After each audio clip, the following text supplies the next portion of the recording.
संजय गांधी निराधार आणि श्रावणबाळ निवृत्तीवेतन धारकांना त्यांच्या हक्काची पेन्शन मिळावी, अमोल शिंदे।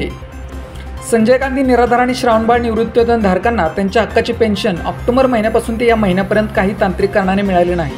संजय गांधी निराधार आणि श्रावणबाळ निवृत्तीवेतन योजनेत निराधार, अपंग, अंध, अनाथ मुले, दीर्घ आजारी असणाऱ्या व्यक्ती अशांचा समावेश होतो।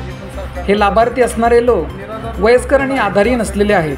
त्यांना वेळेवर पेन्शन मिळत नसल्यामुळे त्यांना विविध अडचणींचा सामना करावा लागत आहे। त्यांना जीवन जगणे कठीण झाले आहे। पेन्शन मिळणाऱ्या व्यक्तींना आपले खाते आधारशी लिंक करण्यास सांगण्यात येत आहे, पण पेन्शनधारक असणारे लाभार्थी हे निराधार, निरक्षर, अंध, अपंगत्व, आधारी नसल्यामुळे त्यांना या गोष्टींची पूर्तता करणे अवघड आहे। तरी शासनाने ग्रामस्तरावरील महसूल विभागाची मदत घेऊन त्यांचे बँक खाते आधारशी लिंक करावे आणि त्या लाभार्थ्यांना त्यांचा हक्क लवकरात लवकर मिळवून द्यावा, अशी मागणी सातारा विधानसभा युवक काँग्रेस अध्यक्ष अमोल शिंदे आणि काँग्रेस पदाधिकाऱ्यांनी निवेदनाद्वारे राज्य सरकारकडे केले आहे।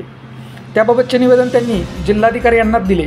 संबंधित लाभार्थ्यांच्या हक्काची पेन्शन तांत्रिक कारणांनी पूर्तता करून लवकरात लवकर न मिळाल्यास लाभार्थ्यांचा उद्रेक होण्याची शक्यता आहे। त्यामध्ये काँग्रेस पदाधिकारी आणि कार्यकर्ते लाभार्थ्यांसहित जिल्हाधिकारी कार्यालयासमोर राज्य सरकारच्या विरोधात तीव्र आंदोलन करतील, असा इशारा अमोल शिंदे यांनी या निवेदनावर दिला आहे। यावेळी काँग्रेसचे पदाधिकारी विजय मोरे, संदीप माने, सुषमा राजगोरपडे, प्राची ताकतोडे आणि अभय तावरे उपस्थित होते। मी अमोल शिंदे, सातारा जामणी युवक काँग्रेस अध्यक्ष। आम्ही आज कलेक्टर साहेबांना निवेदन दिलेलं आहे। निराधार लोकांसाठी त्यांना पेन्शन मिळत नाही। ऑक्टोबर, नोव्हेंबर आणि डिसेंबर, जानेवारी, तर डिसेंबरमधली काही लोकांना मिळालेली आहे पेन्शन। 3 महिन्याची तर पेन्शन कोणालाच मिळालेली नाही। सरकार ती राहिलेली देणार आहे का नाही देणार हे पण सरकारनं स्पष्ट करावं। आणि निराधार लोक कोण आहेत? 65 वर्षाची वयोवृद्ध लोक आहेत आणि अडाणी लोक आहेत, ज्यांना कोणीही सांभाळत नाही, अशी लोक निराधार आहेत। तर त्या लोकांना अशी अवस्था झाली आहे की 4 महिने पैसे नसल्यामुळे त्यांना खायला पैसे नाही। त्यांनी खायचं काय? तेल आज किती झालेलं आहे, बाकी तर मिठावर कर लागलेलं आहे, सगळ्या गोष्टींवर कर लागलेले आहे। त्यांनी खायचं काय असा प्रश्न पडलेला आहे।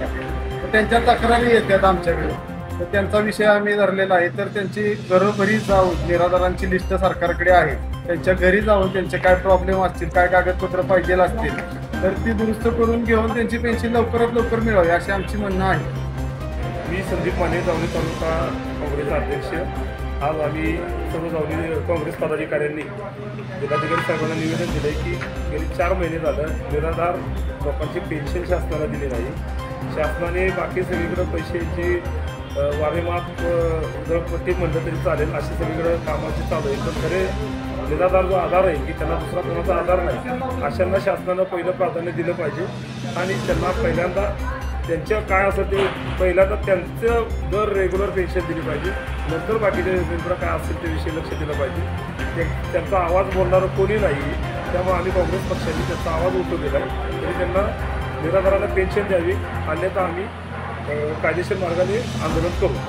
आज या ठिकाणी संजय गांधी निराधार योजनेचे जे लाभार्थी आहेत ते निराधार आहेत असतानाच निराधार आहेत आणि ही योजना काँग्रेस पक्षानं अंमलात आणलेली होती। ज्या वयोवर्ष 65च्या वरील ज्या निराधार महिला आहेत त्यांच्यासाठी ही योजना आहे। त्यांचे उपजीविकेचे साधन हे संजय गांधी निराधार योजना आहे आणि गेले 4 ते 5 महिने झाले ह्या महिलांना ती पेन्शन मिळत नाही आहे। बँकमधून तक्रारी येत आहेत, पोस्टातून तक्रारी येत आहेत आणि शासन याची कोणत्याही प्रकारची दखल घेत नाही।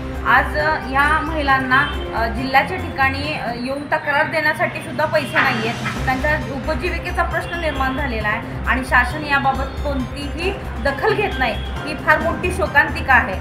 मला शासनाला विनंती करायची आहे आणि सन्माननीय कलेक्टर साहेबांना देखील आम्ही विनंती केली की ह्या निराधार योजनेतील महिलांचे पैसे ताबडतोब मिळावेत आणि ज्या बँक लिंक असेल, आधार लिंक असेल, त्या सर्व ज्या गोष्टी आहेत वारंवार समोर येणं, डिजिटल इंडियाच्या नावाखाली ह्या फसवणुकीला ही संजय गांधी निराधार योजनेच्या महिला बळी पडत आहेत आणि या माध्यमातून अंगणवाडी सेविका असतील, आशा सेविका असतील, कृषी सखी असतील, यांनी याचा सर्वे करून त्यांचा आधार लिंक करून विशेष त्यांना एक पथक नेमून ते त्यांचं प्रशासकीयदृष्ट्या सर्व काम पूर्ण करून त्यांना ही पेन्शन लवकरात लवकर चालू करावी अशी विनंती केली। अशाच बातम्यांसाठी पॉलिटिक्स साताराच्या सर्व सोशल मीडिया प्लॅटफॉर्मला फॉलो करा। व्हिडिओ आवडल्यास व्हिडिओ लाईक, कमेंट आणि शेअर करा।